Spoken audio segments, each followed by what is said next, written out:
You want to know what the best bait to use to catch your next carp? You're in the right place.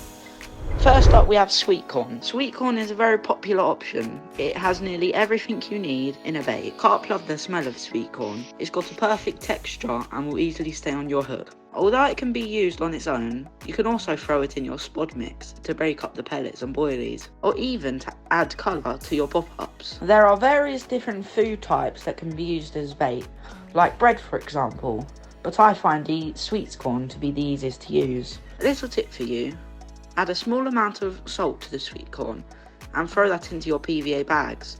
The carp won't be able to resist. Now what I do, I usually fish double fake Sweetcorn on my hair rig in a solid bag to make sure that that Sweetcorn is just over that pellet to make sure that the fish can easily eat it. Usually I go with solid bags mostly wherever I go with Sweetcorn. Just that Sweetcorn can usually catch them bigger fish. My record on Sweetcorn is 28 pounds 8 ounces common, and I've had a 27 pound common and many more. Maggots and worms.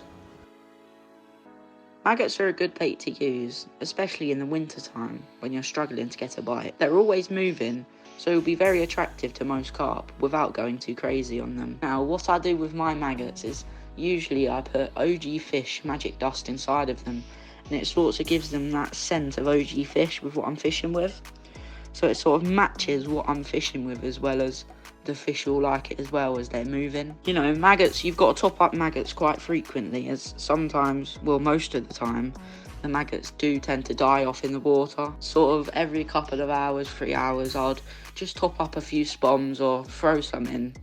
And if you're doing a solid bag, I'd maybe use more pellet ratio than maggots. Now what else you could do with maggots? You could fish a maggot clip, which I like.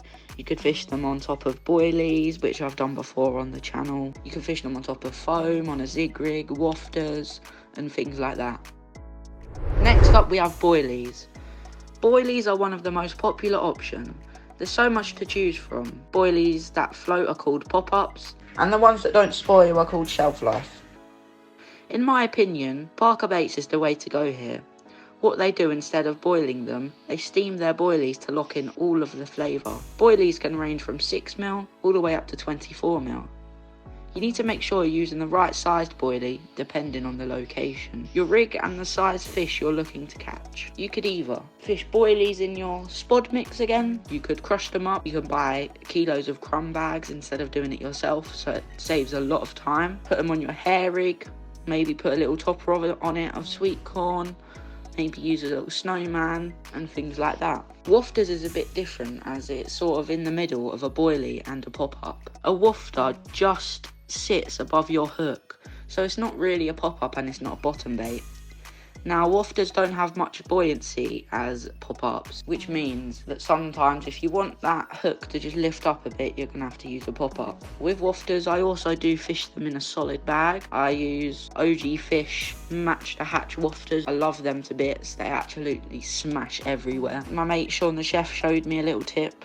You put a little float fishing lead just below your wafter, and sort of the hook sits on the floor, and then the wafter's critically balanced.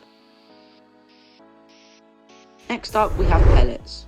Most carp are usually fed pellets when reared, so it's a bait that the carp already are used to. They come in all different shapes and sizes. There are endless ways to use pellets when catching carp, whether it's in your spod mix, on a hook bait, in your PVA bags, or even dumping them using a bait boat. You'll be in a good position to get a carp on the end of the line if you use pellets. I use my pellets in all different ways.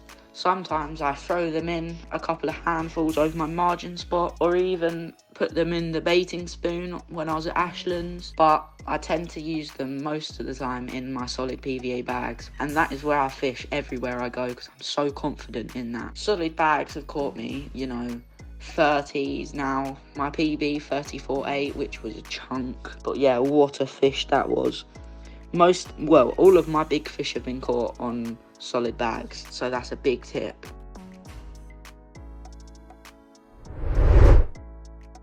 Liquid boosters. To get the most out of your bait, you can add liquid boosters.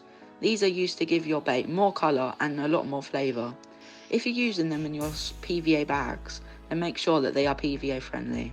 I use Parker Bait's Flat Spot and OG Fish and OG Fruit and Nut sauce. All of the oil slick comes up and sort of makes that lovely flat spot, which gives it the name. And the OG Fish and Fruit and Nut sauce, if you put that in on your PVA, then sort of when it goes and hits the bottom of the lake, that just floods flavour throughout all of the water columns, allowing fish, if they're swimming above it, they'll dive down onto it. There's a lot of different varieties that you could do with the Flat Spot and sauce. I created a poll asking what your favourite bait is to use when you're down the lake. It was very close between Sweetcorn and Boilies, but Boilies was the clear favourite. I'd like you to comment down below what you'd like to see me do in a video. If this helped you out, hit the like button, subscribe and you will catch your PB in the next 2 weeks. If you want to see me use these baits in action, watch my session down the lake here. Bosh!